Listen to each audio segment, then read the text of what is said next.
আমরা যেমন ফ্যাসিস্ট এবং স্বৈরাচার মুক্ত একটা বাংলাদেশ করেছি, আমরা আমাদের ভূমিকার মাধ্যমে ছাত্র জনতাকে সাথে নিয়েই আমরা চাঁদাবাজ এবং দখলদার মুক্ত একটা বাংলাদেশ আমরা করব ইনশাআল্লাহ। আজকে বাংলাদেশের জনগণের প্রত্যাশার আলোকে এখন পর্যন্ত যে আওয়ামী লীগকে নিষিদ্ধ করা হয় নাই, সেই আওয়ামী লীগকে নিষিদ্ধ না করার কারণেই তারা আজকে অনলাইনের মাধ্যমে, সামাজিক যোগাযোগের মাধ্যমে বাংলাদেশকে আবার অস্থির করার চেষ্টা করছে।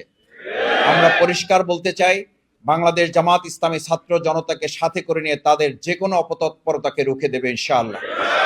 আমরা লক্ষ্য করছি যে তাদেরকে গ্রেপ্তার না করার কারণে, তাদের অবৈধ অস্ত্র উদ্ধার না করার কারণে, তাদের পাচার করা অর্থ এবং তাদের অবৈধভাবে উপার্জন করা অর্থ এখন পর্যন্ত সরকার উদ্ধার না করতে পারার কারণে তাদের সে অবৈধ অস্ত্রের মাধ্যমে আমাদের ছাত্রদের উপরে, জনতার উপরে এখনো কোথাও কোথাও তারা হামলা পরিচালনা করছে।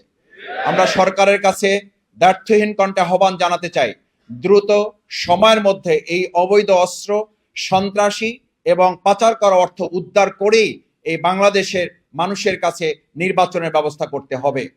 আমরা আরো দাবি জানাতে চাই, আজকের যে পরিস্থিতি বিরাজ করছে, এই পরিস্থিতিকে সামনে রেখে বাংলাদেশ জামাত ইসলামী এবং ইসলামী ছাত্র শিবির ছাত্র জনতার সাথে সেদিন ভূমিকা পালন করেছিল বলে আওয়ামী লীগ সকলের মধ্য থেকে বাংলাদেশ জামাত ইসলামী এবং ইসলামী ছাত্র শিবিরকে সেদিন নিষিদ্ধ করেছিল।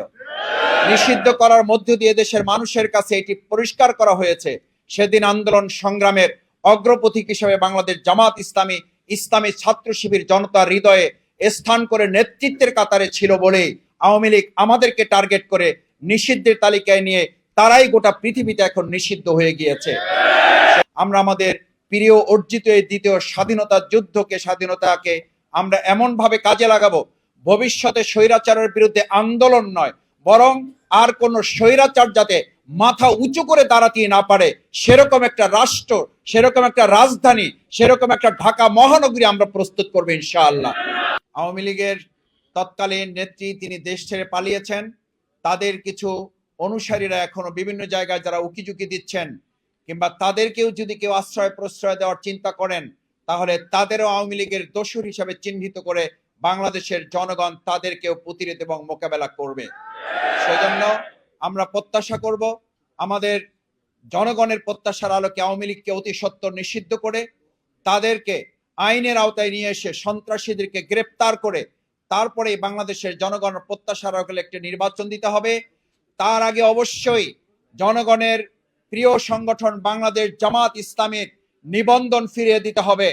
বাংলাদেশ জামাত ইসলামীর প্রিয় প্রতীক, এদেশের মানুষের উই ওয়ান্ট জাস্টিসের প্রতীক, দাঁড়িপাল্লার প্রতীক মানুষের কাছে ফিরিয়ে দিতে হবে এবং সেই আন্দোলন বাস্তবায়নের মধ্য দিয়ে আমরা আমাদের বাংলাদেশকে একটি মুক্ত বাংলাদেশের দ্বিতীয় স্বাধীনতার যে অর্জন, যে সুখ মানুষের মধ্যে এসেছে সেটাকে আমরা অর্থবহ করব ইনশাআল্লাহ। সেই প্রত্যাশা ব্যক্ত করে সাংবাদিক বন্ধুদেরকে ধন্যবাদ জানাচ্ছি যে আপনারা কষ্ট করে আমাদের আজকের এই কর্মশালায় এসে প্রোগ্রামকে সফল এবং সার্থক করার জন্য সহযোগিতা করেছেন। আপনাদেরকে ধন্যবাদ জানিয়ে আজকের এই সেশনের এখানে আমরা সমাপ্তি ঘোষণা করছি।